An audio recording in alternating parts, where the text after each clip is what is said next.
সাহাবীরা হুজুর পাক সাল্লাল্লাহু আলাইহি সাল্লামকে পায়া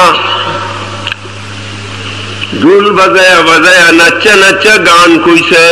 হাদিস বহুত আছে, কইলে হরি দিতার বাম।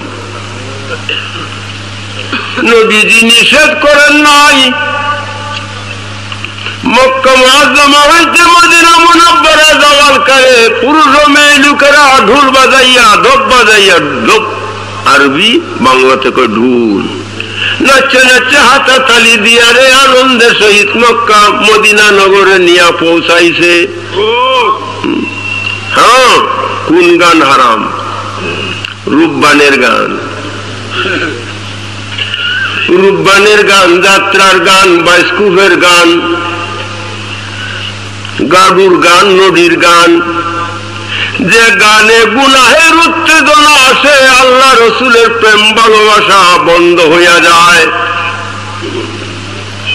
এই জাতের গান বাজনা হারাম। যে গান আল্লাহ রসুলের সম্মানে হবে, মোরা দিল জিন্দা হবে। দিলটা মরে রয়েছে, এটা জিন্দা হইব।